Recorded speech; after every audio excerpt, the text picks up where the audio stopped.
Hello, today is Tuesday the 13th of October and I'm just making a short message to say that I believe the earth is flat. I made this amazing discovery in September and I've been researching the flat earth ever since. So wake up people, the earth is flat.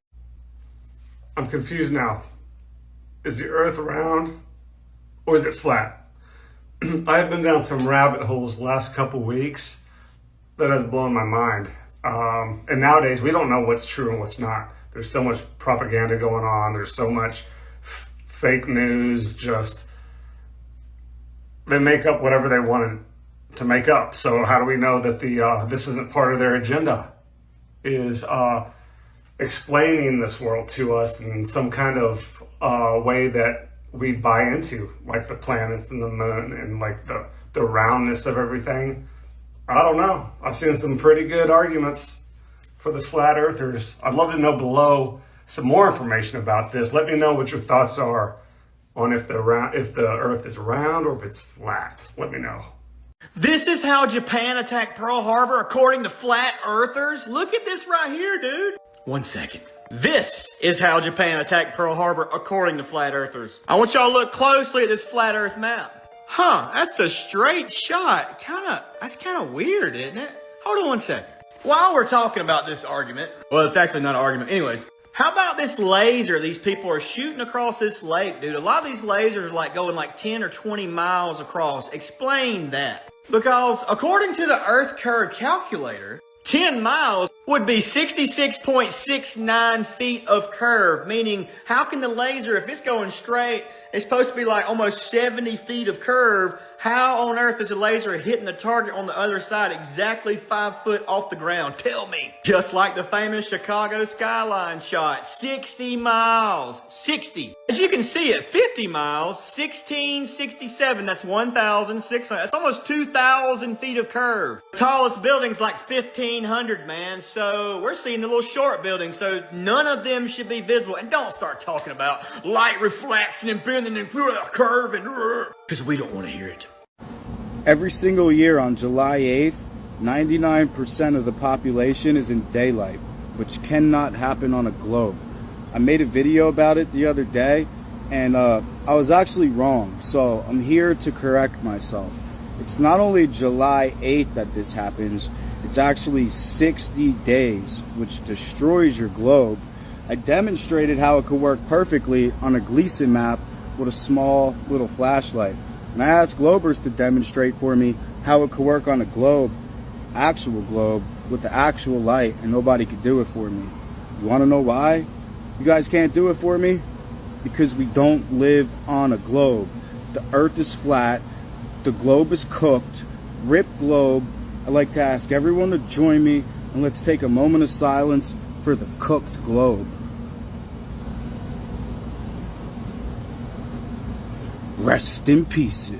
Yeah, you know this is just the beginning. Lights crumble down when the truth comes out.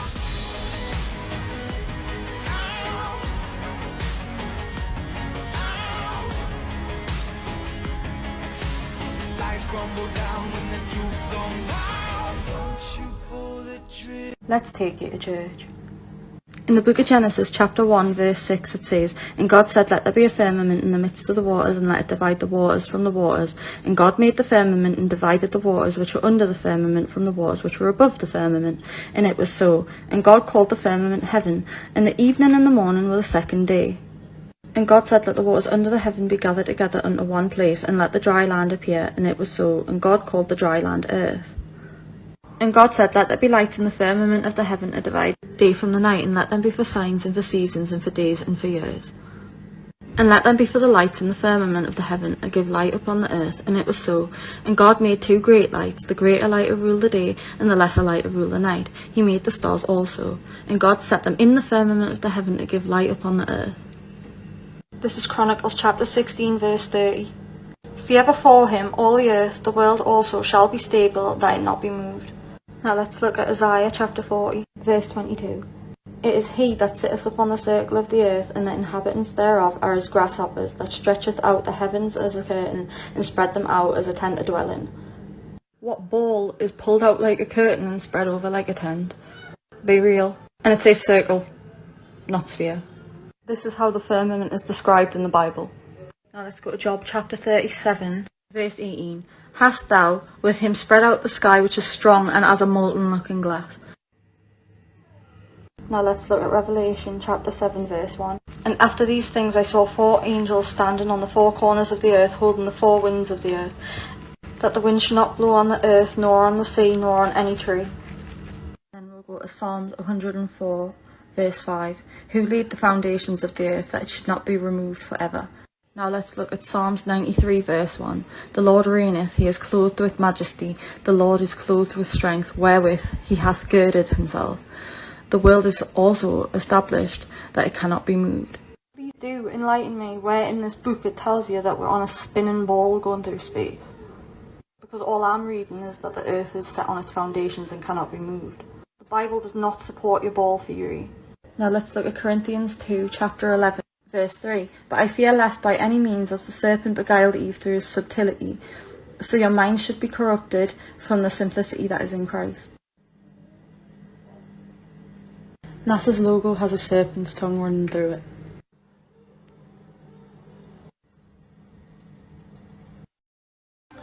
Why is this plane above Iceland?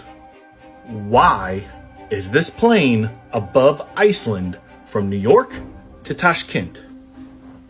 And before anybody comes at me saying, oh, put the line on the globe, New York to Tashkent, still below Iceland. It is still flight pattern below Iceland on a globe. Straight line. It is so ridiculously easy to debunk the globe. Oh, that's why. Here's Iceland. There's New York. Oh, that's why. Completely straight flight on a flat earth map, guys. Boom, boom. Y'all, if you have not done research on Genesis 1:6 about the firmament, please do so. The firmament is Rakia H7549. It is the solid surface, expanse, firmament, flat as base support of the vault of heaven supporting the waters above. This is the waters that are above, Genesis 1:7. This is the firmament in Genesis 1:6. The sun and the moon and the stars are inside of the firmament. So a lot of people have asked me, like, why does the shape of the earth even matter? Well, if it really boils down to it, the shape doesn't really affect your daily life. However, if someone is deliberately lying to you, then they're trying to control you and control your mind. So, if someone is pushing these false ideologies on you, they're trying to control your perception of reality. If they can control your perception of reality, they can control the way that you think, the way that you act, the things that you do. So essentially, you become a slave. So this is why the shape matters. It's not about suddenly my life is better because I live on a flat earth. No. It's about the fact that they're deliberately lying to you and trying to control you. If you want to be truly free, you have to free your mind first. The idea of non-renewable resources and that everything is so scarce and the population is just booming and we have to lower the population. All of these agendas designed to control humanity and totally enslave us in every single facet of our lives are all based off of a globe model. That's why if you go on NASA's page, all the satellites are showing how hot the Earth is becoming and the greenhouse gases, we're all going to catch on fire. You see what I'm saying? It's all based off of a globe model. All of these promises of us going to space and Elon taking us to Mars, it's literally all based off of a globe model. So if you destroy the globe model, you destroy the globalists. You destroy the entire foundation from which this enslavement system is built upon. And that's why Flat Earth is so demonized. Right here is the only evidence that you need to understand that the stars move and we are stationary. This is Polaris, All the stars do perfect circles around Polaris. The ones on the outside have to go faster than the ones on the inside. They do this 24/7, 365 days of the year, and it never, ever, ever changes. It's always like this. It's always like this, guys. You need to wake up. Just think, how is it possible for Polaris to never ever move if we're spinning at 1,000 miles per hour, orbiting the sun at 66.6 thousand miles per hour? 666, guys. Think about it. And the stars to do perfect circles non-stop and always observe the same constellations, even though we're supposedly hurtling through space at millions of kilometers per hour. It doesn't make sense. This is the truth to this reality. All of our ancestors told us this exact truth, and the truth to everything is found within. Peace and love. Try and spot the difference. Floating globe, non-floating globe. Floating globe, non-floating globe. You see, it doesn't matter how high you go on this realm, it does always look flat. Don't let the pseudoscience gurus tell you that they've seen a curve, because no matter how high you actually go, you can't see a curve. You know, think about lighthouses. You know, how can a lighthouse save people at sea if it curved away? You know, I love it when people say, like, I've been higher than 37,000 feet and I've seen the curve. Where's the curve? Needless to say, the three musketeers that went to the moon in 1969 couldn't look any happier when they got back from that moon landing. You know, does this look like three people that has just done the biggest accomplishment in humanity? I think not. I kind of wanted to talk to you guys tonight about speaking about the flat earth with, you know, people you care about, like your family, your loved ones, your wife, your children, whatever. I mean, it doesn't matter. But it's the same concept. You know, with anybody you love. It's very difficult to talk about these things because you're either going to be one of two, or you're either going to be in one of two situations. That's what I meant to say. Either you're going to be in a situation where you're rejected, and that's been really common for me so far since I've been talking to my family, but or you're either going to be accepted. And you know, it's the same way with YouTube, you know. It's not really that big of a deal. You know, people just, their egos are going to get in the way of their thought, you know, about the whole thing.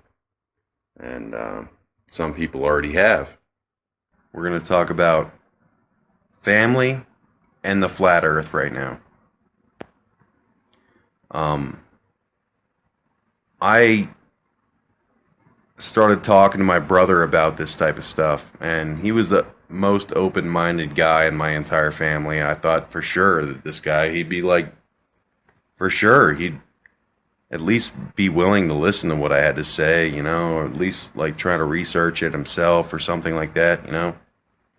I know he's busy with his own kids and stuff, but still. No need to shun me now. My mother. I tried to talk to my mother about this. Shunned. Can't even get a hold of my mom anymore. Tried talking to my sister about this. That is the last thing she wants to hear. I understand where people are coming from. Their minds get in the way. They just don't want to question anything. They just don't want to look at things. It's all up to you about how you want to deal with this whole plane of existence or planet or whatever you want to call it. You want to believe NASA? Go ahead and believe NASA. I don't really care anymore.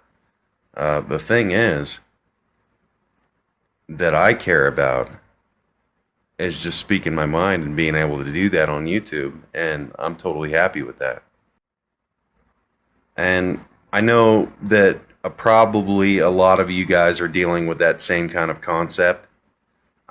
Maybe not. I don't know, but it's really difficult for me to not be able to talk to my own family about this, and it hurts. So I can understand how you guys might feel if your family felt the same way towards you.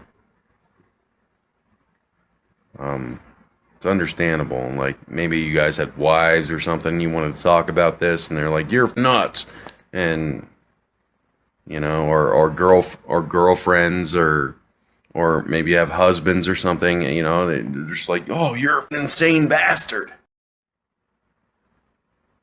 We all have our issues in life, you know, like we make mistakes, we do the wrong things in certain times, and it's not quite the same as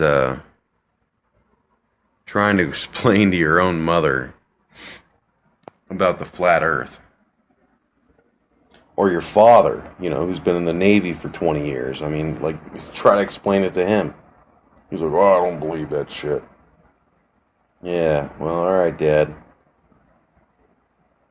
I don't care anymore. I have to, like I said, I'm not going to quit. I'm not quitting. This shit's real. I wouldn't be sitting here talking about this stuff if I didn't think it was real. The earth is not what they say it is. That's all I know. Okay? I've seen no curvature when I've been on the ocean. I've seen no curvature when I've been on airplanes.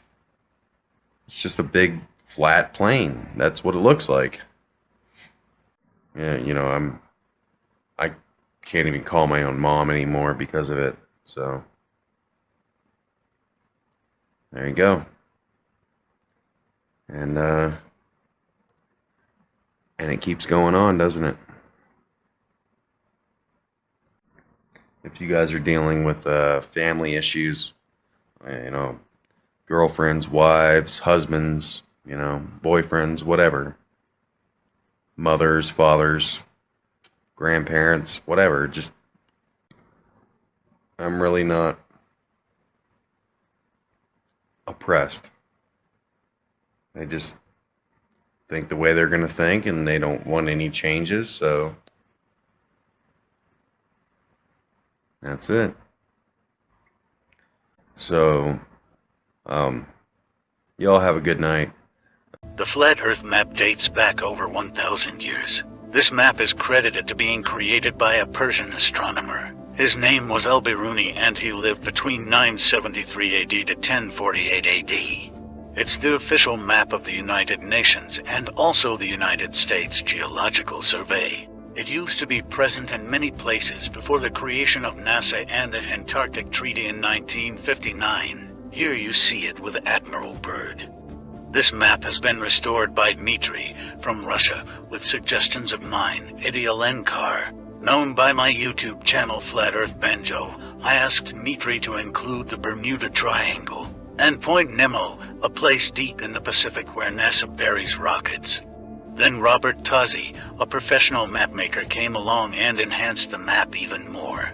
There are many people now selling this map online, but if you could order it from my online store, I would greatly appreciate it. Visit my online store now and order one of the items. I humbly thank you.